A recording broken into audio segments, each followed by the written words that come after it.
గౌరవ ముఖ్యమంత్రి గారు శ్రీ నారా చంద్రబాబు నాయుడు గారు మంత్రివర్గం ఎమ్మెల్యేలు ప్రమాణ స్వీకారం చేసి మొన్న జరిగిన 12వ తేదీకి 2 సంవత్సరాలు పూర్తయిన సందర్భంగా రాష్ట్ర వ్యాప్తంగా మరి కూటమి నాయకులందరూ ముఖ్యమంత్రి గారి దగ్గర నుంచి గ్రామ స్థాయి నాయకుడి వరకు ఆనందోత్సవాల్లో మునిగి తేలుతున్న పరిస్థితుల్లో ఈరోజు మా ఇంటికి వచ్చి వారి కష్టాలు కన్నీటితో చెప్పుకుంటున్నటువంటి అవ్వతాతల యొక్క సమస్యలు ఒక్కసారి మీకు గుర్తు చేస్తా ఉన్నాం. గ్రంథి రాఘవ కదమ్మా, గ్రంథి రాఘవ, ఈమె పేరు తలారి చక్రమ్మ. వీరిద్దరూ అక్కా చెల్లెళ్ళండి. ఇంచుమించు ఒక 40 సంవత్సరాల క్రితం వీరు భర్తలు 40 సంవత్సరాల క్రితమే వీరి భర్తలు చనిపోవడం జరిగింది. వీరిద్దరు అక్క చెల్లెళ్ళు సుమారు 40 సంవత్సరాల నుంచి కూడా వీరికి పెన్షన్ వస్తుంది. 50 రూపాయల నుంచి పెన్షన్ వస్తుంది. తర్వాత 75 అయింది, తర్వాత 200 రూపాయలు అయింది, తర్వాత 500 అయింది, తర్వాత అలా పెరుగుతూ 4,000 వరకు వచ్చింది. అలా చక్రమ్మ గారికి 4,000 పెన్షన్ వస్తుంది. రాఘవ గారికి పెన్షన్ రావట్లేదు. గత 3 సంవత్సరాల నుంచి పెన్షన్ రావట్లేదు. రాఘవ గారు ఏంటి పెన్షన్ రావట్లేదు అని చెప్పేసి అంటే, వీళ్ళిద్దరూ ఒకే రేషన్ కార్డులో ఉన్నారు. ఒకే రేషన్ కార్డులో ఉండడం వల్ల మీరు పెన్షన్ తీసేసామని చెప్పేసి రాఘవ గారు పెన్షన్ తీశారు. ఎన్నికల్లో సైకిల్ గుర్తుకు ఓటేయండి, తప్పనిసరిగా మీకు పెన్షన్ వచ్చేలాగా మేం చేస్తాం అని వీరు ఆధార్ కార్డులు ఇవన్నీ కూడా ఈ నాయకులు, ఈ టీడీపీ కార్యకర్తలు తీసుకొచ్చిన సెల్ నెంబర్లో వీరి ఆధార్ కార్డులు ఎక్కించి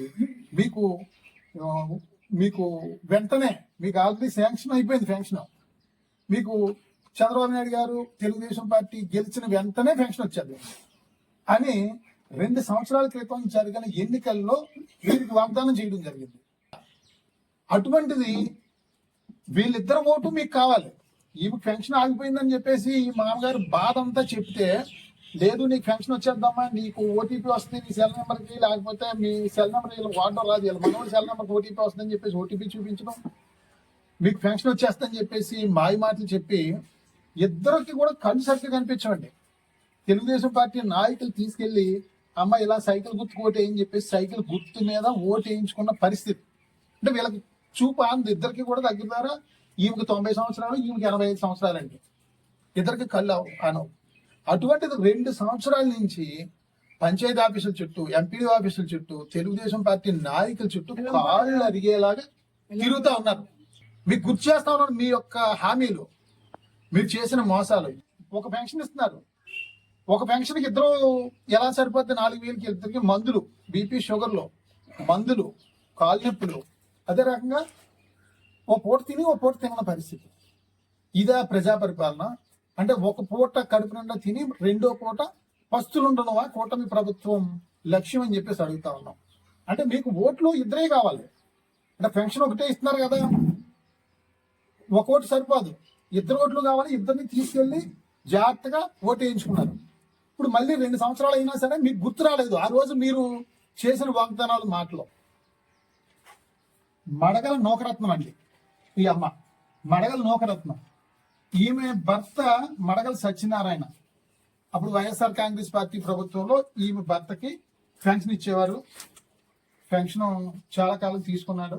తీసుకున్న తర్వాత గత 3 సంవత్సరాల క్రితం భర్త చనిపోయారు. భర్త చనిపోతే స్పౌజ్ పెన్షన్ అంటాం కదా, అంటే భర్త చనిపోతే వెంటనే భార్యకి పెన్షన్ ఇచ్చేస్తారు, 1 నెలలో పెన్షన్ ఇస్తారు. అటువంటిది గతంలో పెన్షన్ రాకపోతే ఎన్నికల్లో అమ్మ నూకరత్నం గారు మీరు సైకిల్ గుర్తు ఓటేయండి, తప్పకుండా మీకు పెన్షన్ వచ్చే నెలలో వచ్చేస్తుంది అని ఈ నూకరత్నం గారు నమ్మించి సైకిల్ గుర్తు ఓటేయించుకుని గద్దెనెక్కడం జరిగింది. దగ్గర 2 సంవత్సరాలు అవుతుందండి. ఇచ్చే పథకం కూడా పూర్తి స్థాయిలో ఇవ్వని దౌర్భాగ్య పరిస్థితి. మరి ఈ భర్త పెన్షన్ తీసుకునేవాడు, ఈమెకి స్పౌస్ పెన్షన్ రావాలి కదా, ఇప్పుడు లేదండి. 2 సంవత్సరాలు పైన అవుతా ఉంది. అంటే ఈ 2 సంవత్సరాల నుంచి 96,000 రూపాయలు ఈమెకి కూటమి ప్రభుత్వం బకాయి ఉంది. ఈ గ్రంథి రాఘవ గారికి 2 సంవత్సరాల నుంచి కూటమి ప్రభుత్వం 96,000 రూపాయలు బకాయి ఉంది కూటమి ప్రభుత్వం. అంటే ఈ బకాయిలన్నీ మీకు గుర్తు చేస్తా ఉన్నాం. అంటే ఆ రోజు ఓట్లు మీకు కావాల్సినప్పుడు అమ్మ నవరత్న గారు సైకిల్ కొట్టేయండి, నీకు ఇదిగో నీ సెల్కి ఓటీపీ వచ్చింది చూడు, గెలిచిన వెంటనే మీకు పెన్షన్, తర్వాత నెలే పెన్షన్ అని ఎన్నో మాయ మాటలు చేసి ప్రజల్ని మోసం చేసి ప్రజల అమాయకత్వాన్ని మీరు ఓటు రూపంలో పొంది గెలుపొంది ఈరోజు విజయోత్సవ మహాసభలో మీరు జరుపుకుంటా ఉన్నారు.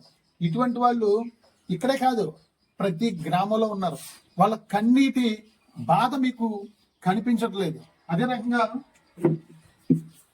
ఈయన ఇంజరపు రాంబాబు గారండి. ఈయనది గోకవరం మండలం గుమ్మలదొడ్డండి. ఈయనకి 2 కళ్ళు కూడా కనిపించండి. ఇతనికి 100% వికలాంగ సర్టిఫికెట్ ఉంది. గుమ్మలదొడ్డి గ్రామంలో ఓటు ఉంది, ఆధార్ కార్డు ఉంది, అన్నీ ఉన్నాయి. పెన్షన్ కోసం అక్కడ గుమ్మలదొడ్డి గోకారం మండలం గుమ్మలదొడ్డి గ్రామంలో పంచాయతీ ఆఫీస్ చుట్టూ అక్కడ ఉన్న నాయకుల చుట్టూ కాళ్ళు ఎరిగేలా తిరగడమే పాపం. కనిపించదు. ఎవరినో ఒకరిని ఆఫీస్కి తీసుకెళ్లి పంచాయతీ ఆఫీస్కి అంటే తీసుకెళ్దాం.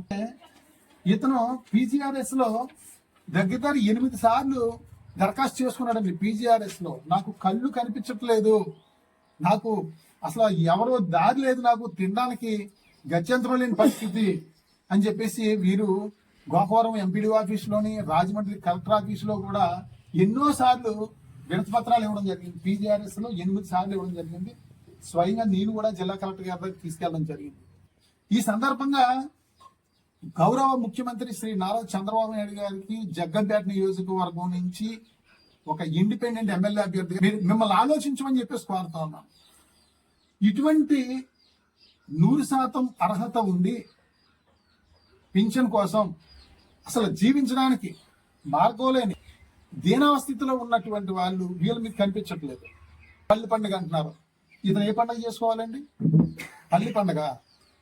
కూటమి నాయకుల్ని, ఇక్కడ ఉన్న ఎమ్మెల్యే ఎంపీని, సంబంధిత మంత్రులు, ముఖ్యమంత్రి గారికి నేను అడుగుతా ఉన్నాను, ఇదేనా మీరు చేసే పరిపాలన?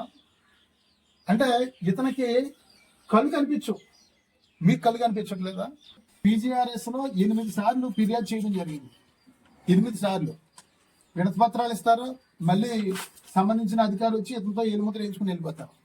అక్కడ గుడిలో ఎవరైనా కొంచెం సంతర్పణ ఎక్కడ జరుగుతుందంటే అక్కడ ఎవరో పిల్లలతో పట్టుకుని ఆ సంతర్పణకి వెళ్ళి భోజనం చేయడం, లేకపోతే ఊళ్ళో ఎవరైనా కొంచెం ఇతనికి దయతలిచి ఓ పూట భోజనం పెడితే చేయడం.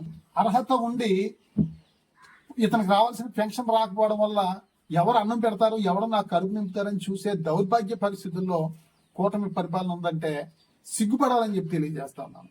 ఇప్పటి వరకు అధికారులకు ఇటువంటి వాళ్ళందరినీ తీసుకెళ్లి వినతి పత్రాలు ఇచ్చి, అయ్యా బాబు వీళ్ళకి పెన్షన్ ఇవ్వండి, అర్హత ఉంది, మీరు ఇవ్వండి అని బ్రతిమాలు. మీకు 2 సంవత్సరాలు అయినా సరే కూటమి నాయకులకు కానీ ఏ రకమైన స్పందన లేదు. ప్రభుత్వం దున్నపోతు మీద నీళ్లు చల్లితే ఏ రకంగా స్పందన ఉండదో ఆ రకంగా ఉంది. కాబట్టి ఇప్పుడు ఇక నుంచి మేము చేసే కార్యక్రమం పోరాటమే ఉంటుంది. ఎవరైతే కష్టాల్లో సమస్యల్లో ఉన్నారో, ఎవరైతే బాధల్లో ఉన్నారో, ఎవరైతే వాళ్ళు కన్నీటి ఆవేదంతో ఉన్నారో వాళ్ళ గలం వినిపిస్తాం, పోరాటం చేస్తాం. బ్రతిమాలే పని ఉండదు. ప్రతి ఆఫీస్కి వెళ్ళి వీరికి రావాల్సిన ప్రభుత్వ పథకాలు తప్పనిసరిగా వచ్చే విధంగా పోరాటం చేస్తామని చెప్పి తెలియజేస్తూ, ఇప్పటికైనా సరే ఇటువంటి వాళ్ళు ఎంతమంది ఉన్నారు జగ్గంపేట నియోజకవర్గంలో అవ్వచ్చు, రాష్ట్ర వ్యాప్తంగా అవ్వచ్చు, పెన్షన్ లేని వాళ్ళు, స్పౌస్ పెన్షన్లు ఎంతమంది ఉన్నారు, వికలాంగ పెన్షన్లు ఎంతమందికి రావాలి, అదే రకంగా భర్త చనిపోయిన వాళ్ళు, వయసులో ఉండి భర్త చనిపోయి అసలు పిల్లల్ని ఏ రకంగా పెంచుకోవాలో దారి లేక ఒక పూట తిని ఒక పూట తినకుండా ఉన్న అక్క చెల్లెమ్మలు ఎంతో మంది బాధపడతా ఉన్నారు. అటువంటి వాళ్ళకి పెన్షన్ లేదు. ఇంకా 50 సంవత్సరాలకు పెన్షన్ అన్నారు, ఇప్పటికి ఇంకా అతి లేదు. డిగ్రీ చదువుకున్న ప్రతి ఒక్కరికి నెలకు 3,000 అన్నారు, అది లేదు. అదే రకంగా నెలకు 1,500 అన్నారు మహిళా తల్లికి, అక్క చెల్లెమ్మలందరికీ, అది లేదు. ఏ పథకం మీరు పూర్తి స్థాయిలో నిర్వహించారని చెప్పేసి మీరు పండగలు చేసుకుంటా ఉన్నారని చెప్పేసి కూటమి నాయకులను ప్రశ్నిస్తా ఉన్నాం. తప్పనిసరిగా వీళ్ళందరూ కూడా న్యాయం చేయాలని చెప్పేసి విజ్ఞప్తి చేస్తా ఉన్నాం.